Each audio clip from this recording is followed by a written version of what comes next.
va a ser objeto de mi disertación. La imputación objetiva como requisito del tipo objetivo o de la parte objetiva del tipo del delito.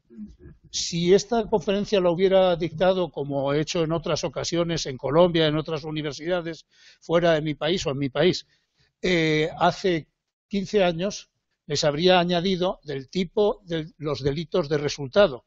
Pero debo avisarles que en la doctrina científica actual se va imponiendo cada vez más la tesis, y así la acojo yo en la segunda edición de mi manual, publicada hace 2 años, que la imputación objetiva es un requisito del tipo que se elaboró pensando en los delitos de resultado como requisito normativo adicional al de la relación de causalidad, pero que luego se ha percibido que los 2 grandes requisitos de la imputación objetiva, el primero, la adecuación del curso de los acontecimientos, o sea, la previsibilidad objetiva y la idoneidad para poder producir un hecho típico.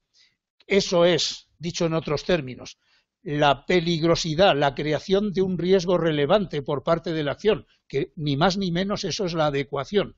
Y el segundo gran requisito, que es el que el hecho producido encaje en el fin de evitación de la norma, son requisitos que valen tanto para los delitos de resultado como para los delitos de pura actividad o de mera conducta. Y, por tanto, la imputación objetiva es un requisito objetivo del tipo de todos los delitos. Hay que decirlo esto porque en la primera edición de mi manual yo decía que era peligroso ampliar la imputación objetiva a los delitos de mera actividad. Pues no es peligroso, es lo coherente.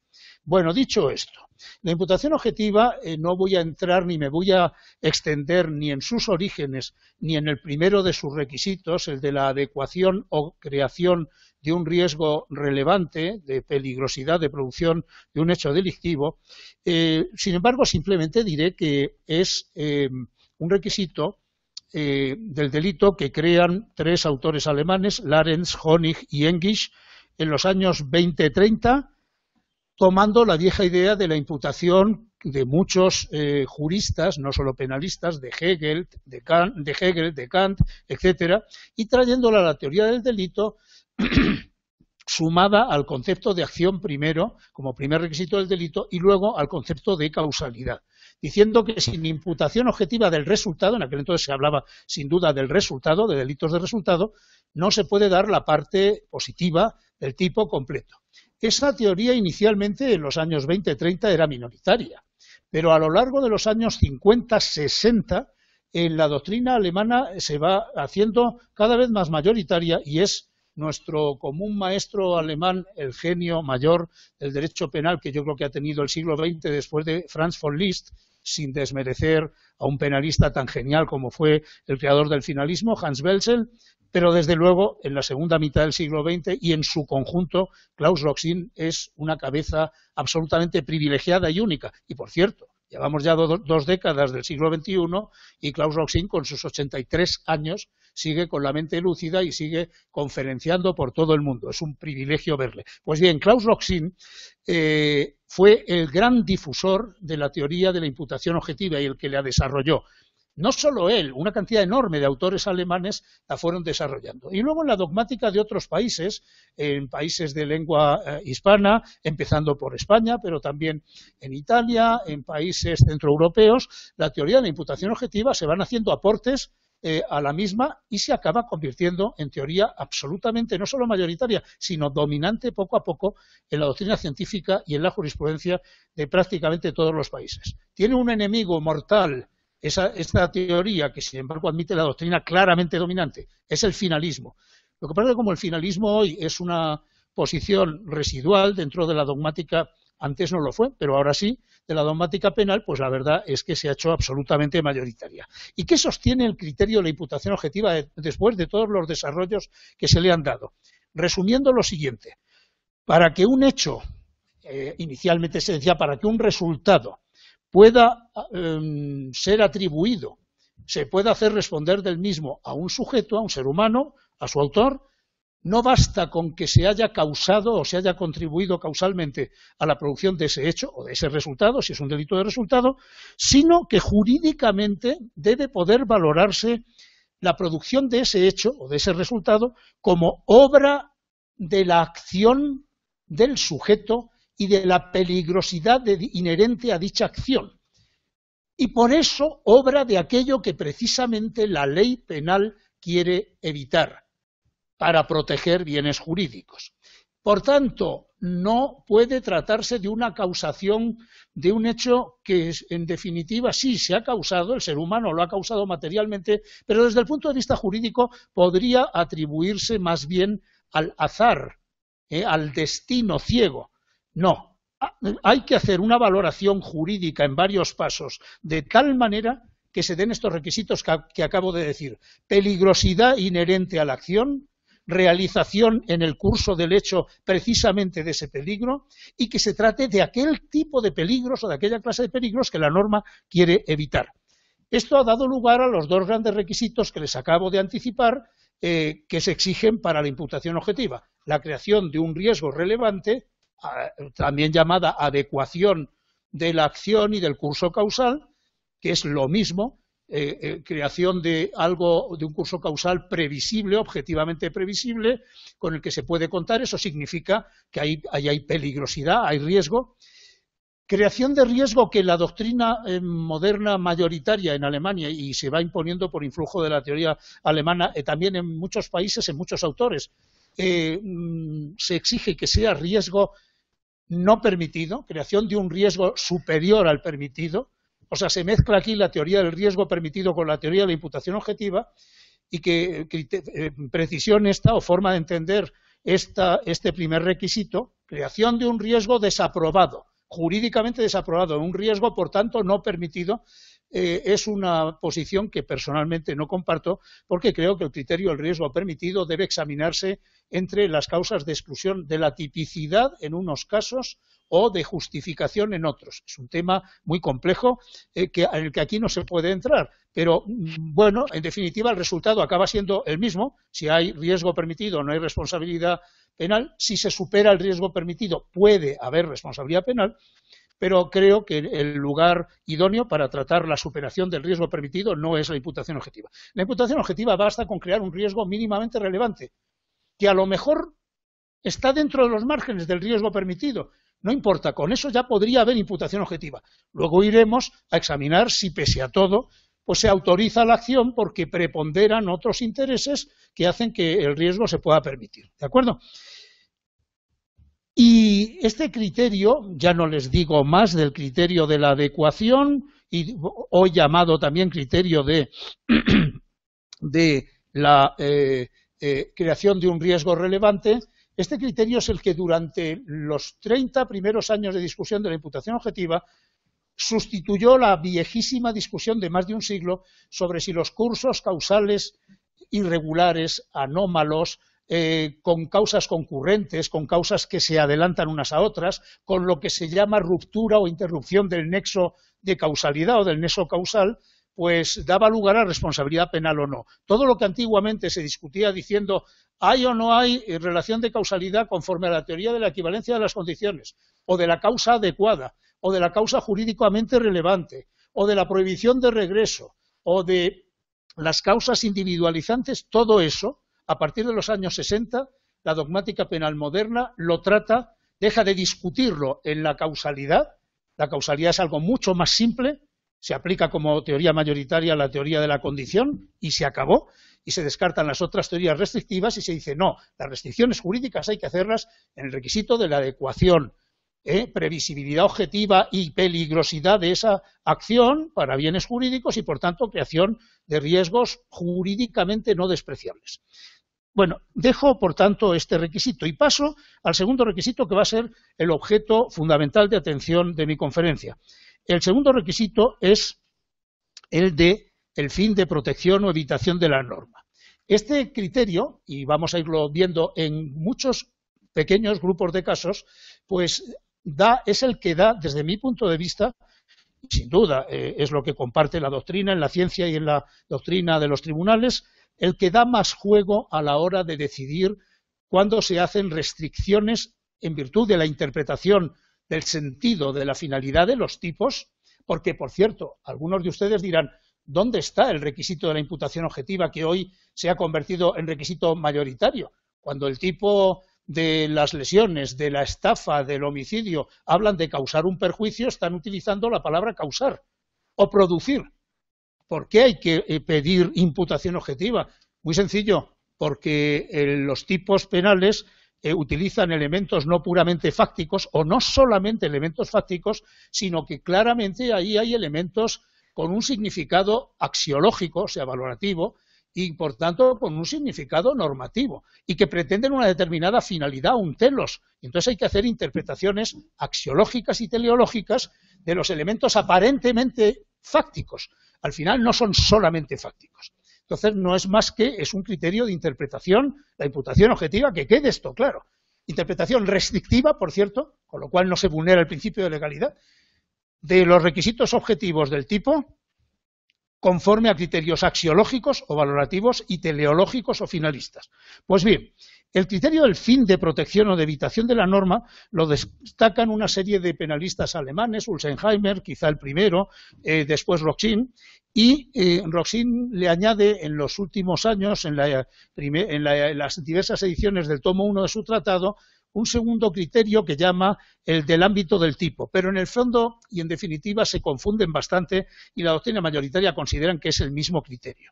Hay que buscar la finalidad del tipo, la finalidad de la norma y ver si el hecho que se produce encaja en aquel tipo de hechos que la norma penal, en este caso, bien de delitos dolosos, bien de delitos imprudentes, pretendía evitar.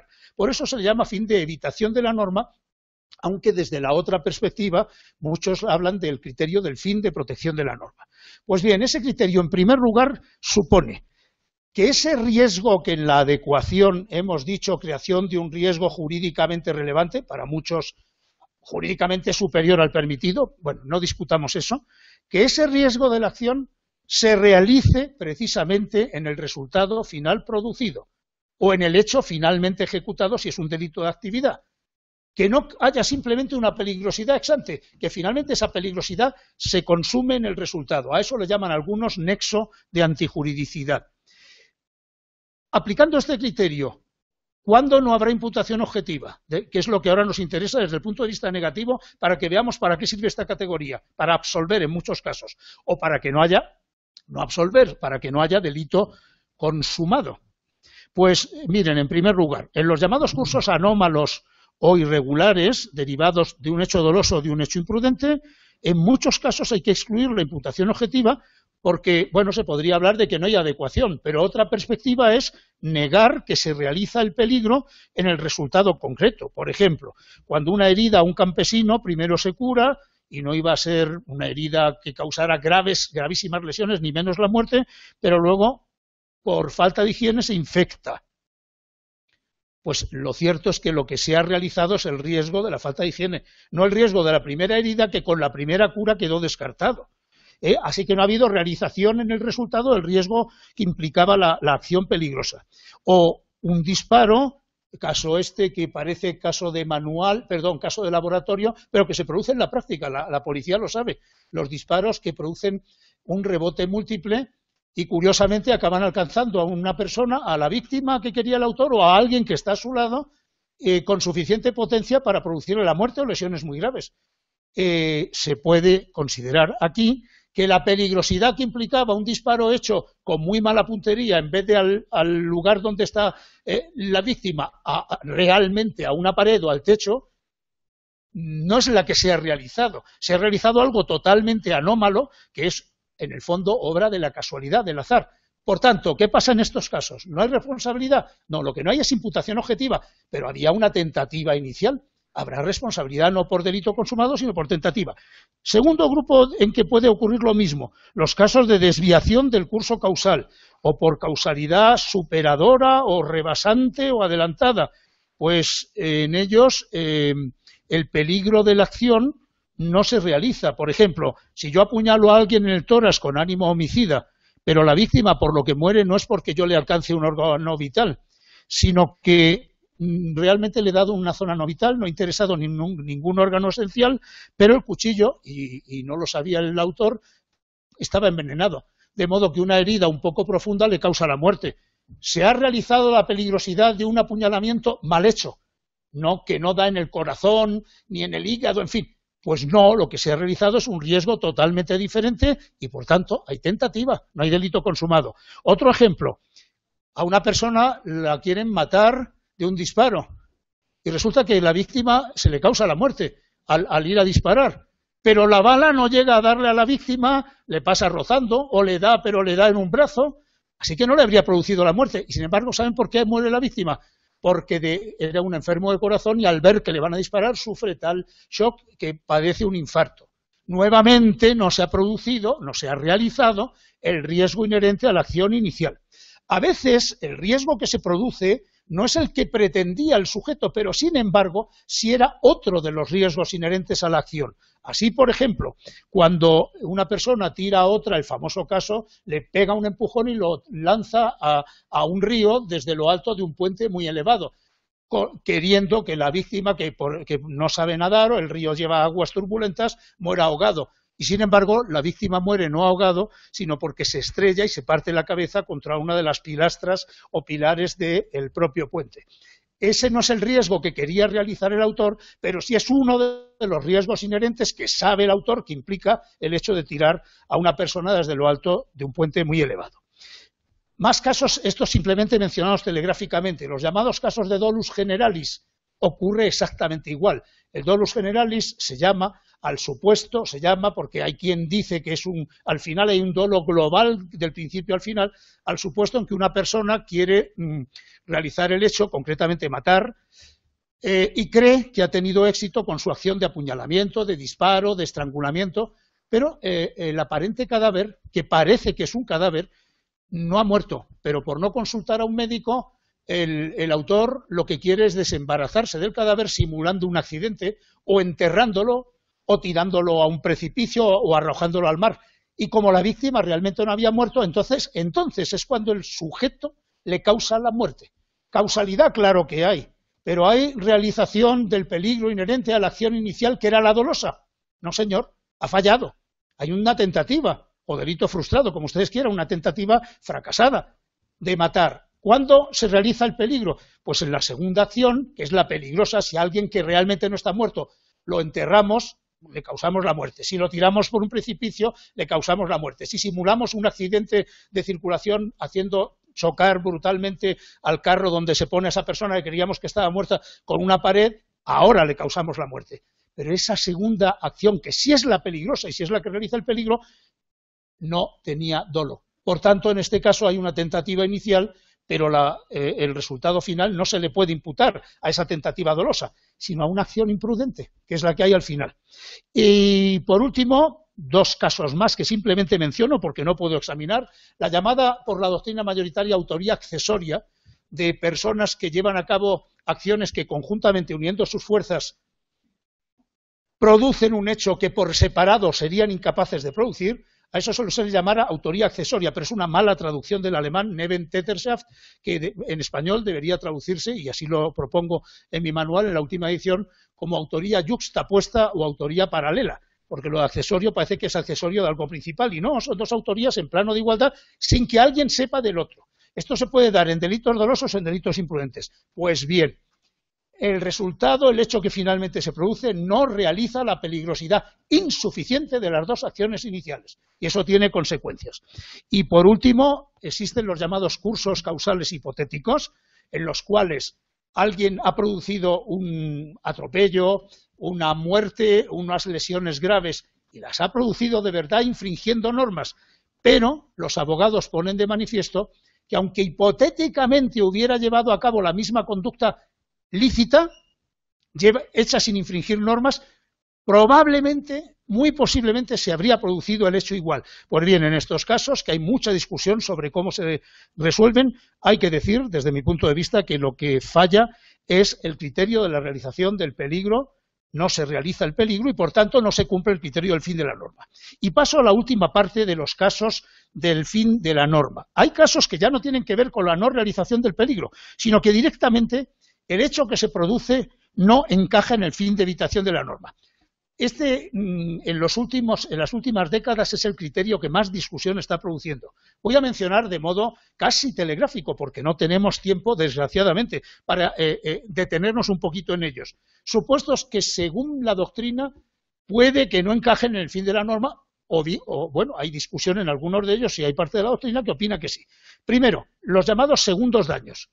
¿Cuál es el supuesto de segundos daños? El supuesto paradigmático es en un choque en la autopista entre un carro que hace alguna imprudencia con otros vehículos que chocan con él, quedan varios vehículos formando un tapón, un trancón en la autopista, y en ese momento en ese primer choque inicial, ha habido a lo mejor un muerto, o ni siquiera, ha habido heridos, ha habido daños en los automóviles, pero nada más. Y llega posteriormente uno o dos vehículos a gran velocidad y, a pesar de que deberían haber visto que hay un accidente, no reducen a tiempo, impactan violentísimamente contra los vehículos que están parados, y eso sí que produce muertes de varios de los ocupantes o pasajeros, incluso unos que están en los vehículos, otros que se habían bajado del vehículo y estaban entre dos carros y son aplastados. Este segundo daño se le imputa, por supuesto, al conductor negligente, que debería haber detenido a tiempo y no lo ha hecho, pero se le imputan también al primer conductor, al primer automovilista que produjo el accidente inicial. Debe responder también de estas segundas muertes, no solo civilmente, sino penalmente. Pues hay un sector de la doctrina que dice que esas segundas muertes no encajan en el fin de protección de la norma. Yo personalmente no lo creo. Creo que sí que encajan en el fin de la norma, pero bueno, aquí hay discusión. Otro caso muy discutido: daños o resultados sobrevenidos muy posteriormente a la acción. Son los llamados resultados diferidos en el tiempo. Como consecuencia de accidentes laborales o como consecuencia de infecciones de enfermedades infectocontagiosas muy peligrosas, una persona contrae una enfermedad que no le produce la muerte ni el día que la contrae, ni la semana, ni al mes, sino al cabo de 1, 2, 3, 5 u 8 años. Por tanto, se produce el resultado muy diferido en el tiempo. ¿Este tipo de resultados encajan en el fin de evitación de la norma? Pues bien, para una parte de la doctrina importante, y yo tengo ciertas simpatías por esta teoría, eso permite decir que en los casos del SIDA, de transmisión dolosa o doloso eventual o imprudente, o en algún caso doloso intencional, el llamado desesperado que, sabiendo que está infectado de SIDA, con una inyección pincha a una persona que sabe que la jeringa está contaminada y queriendo transmitirle el SIDA con una enfermedad muy grave. Si se acaba produciendo el resultado muerte muchos años después, ¿le es imputable a la acción? Para quienes defienden, yo tengo simpatías, insisto, que la ley no pretende incluir en el tipo del homicidio, en la finalidad de la ley, ese tipo de resultados diferidos al cabo de muchos años. No solo el caso del SIDA, en casos de accidentes laborales que producen secuelas en la salud del sujeto, que se va agravando y que al cabo de 8 o 10 años acaba muriendo. ¿Se debe acusar a quien le provocó el accidente laboral o la enfermedad laboral un delito de homicidio por imprudencia o no? O solamente las lesiones iniciales. Tercero, este es un grupo de casos muy interesante. La consecuencia de riesgos asumidos por personas, pero cuya asunción del riesgo viene legalmente impuesta. Aquí Roxin sostuvo hace años, en artículos suyos, que si la ley impone a funcionarios públicos, a profesionales, por ejemplo, a la policía el deber de detener a delincuentes, o a profesionales como los socorristas, montañeros, bomberos, el deber de intervenir para salvar a personas que han sufrido accidentes, o que hay un incendio, o que han quedado en la montaña en una situación dificilísima, que si se produce como consecuencia del intento de salvamento por los bomberos, por la policía no salvamento, la persecución de la policía a delincuentes que se dan a la fuga, a enorme velocidad en ambos carros. Si se produce un accidente mortal o de lesiones graves, Roxin dice no, a quien hay que atribuirle el resultado no es al delincuente que va huyendo. Si se matan policías, es la ley quien debe asumir la responsabilidad, porque la ley obliga a la policía a que detenga a los delincuentes, aunque sea jugándose la vida. Y en el caso de los bomberos o en el caso de los montañeros, las leyes les obligan a salvar cuando hay un incendio o cuando hay un accidente grave y les obligan a correr riesgos. Si se produce la muerte, no se debe imputar al primer, por ejemplo, montañista negligente, que por hacer una negligencia no solo se pone en peligro su vida, sino que acaba provocando que un tercero sufra un accidente mortal. No, debe ser la ley quien responda. Posteriormente, Roxin se da cuenta de que esto no es del todo correcto y dice, no, en el fondo, en la mayoría de estos casos, la policía realmente no está obligada a llegar al límite de poner en riesgo su vida. Si lo hacen voluntariamente. Este es un caso de asunción voluntaria de riesgo. Por tanto, yo provoco una autopuesta en peligro. Y con los montañistas, socorristas o socorristas marítimos que por haber hecho una negligencia, una imprudencia, yo he puesto en riesgo mi vida, pero luego obligo a que vengan a salvarme y a lo mejor acaban sufriendo lesiones o daños ellos, en el fondo esas personas lo hacen en parte obligados, pero en parte voluntariamente. Así que dice Roxin que aquí habría que aplicar más bien el criterio de asunción de riesgos por parte de profesionales, que es otro criterio que todavía no he mencionado. Pues bien, a mi juicio, en el caso de los incendios de los bomberos, 5 minutos, en el caso de los incendios de los bomberos, sí que impone la ley que el bombero tenga que intervenir para salvar, llevando a cabo acciones peligrosísimas, incluso a riesgo de su vida. Por tanto, sí que es uno de los resultados que la ley tiene en cuenta, y cuando la ley prohíbe causar un incendio doloso o imprudente, está teniendo en cuenta no solo los daños, sino que el incendio es un delito de peligro para personas, no solo para personas que involuntariamente puedan morir asfixiadas o quemadas, para los bomberos que van a socorrer también. Si por tanto muere alguien del personal de bomberos, esa muerte se puede imputar también como homicidio imprudente a la imprudencia del que creó el incendio. Y si era un incendiario doloso, se le puede imputar una muerte a título de dolo eventual. Por el contrario, en los otros casos de la policía, socorristas marítimos o fluviales o montañeros, la ley no exige que corran ese riesgo, no es tan frecuente que corran un riesgo tan grave y, por tanto, creo que no encaja en los riesgos de los que se ocupa la ley. Hay dos casos más con los que voy a concluir. Uno de ellos que es cuando se discute si se puede imputar el resultado a actividades de profesionales o funcionarios que tienen la competencia y la obligación de llevar a cabo esas actividades y no las llevan bien. Voy a prescindir de otros casos. El ejemplo, pongo solo uno. El ejemplo más importante es el de los médicos y es el que más se discute. ¿Qué es lo que ocurre en el caso de los médicos? Que como consecuencia de un accidente o de una enfermedad, una persona sufre una situación de riesgo grave, no solo para su salud, sino incluso para su vida. Pero con un tratamiento adecuado había muchas posibilidades de que se pudiera salvar. Y sin embargo, un error médico en el tratamiento puede producir un empeoramiento y como consecuencia del mismo el paciente sufre lesiones gravísimas, no las lesiones iniciales, sino unas gravísimas con secuelas para toda su vida o incluso la muerte. Al primer causante de la enfermedad, por dolo o por imprudencia, ¿se le debe hacer responder del resultado final de lesiones gravísimas o de muerte? La doctrina discute mucho al respecto y personalmente les digo mi criterio en 2 palabras. Si la intervención del médico es una intervención errónea activa, esa intervención activa errónea crea un nuevo peligro distinto del inicial y el resultado de muerte o de lesiones gravísimas se debe precisamente a este segundo riesgo creado por el médico. Por consiguiente, no se puede imputar objetivamente a la primera acción inicial.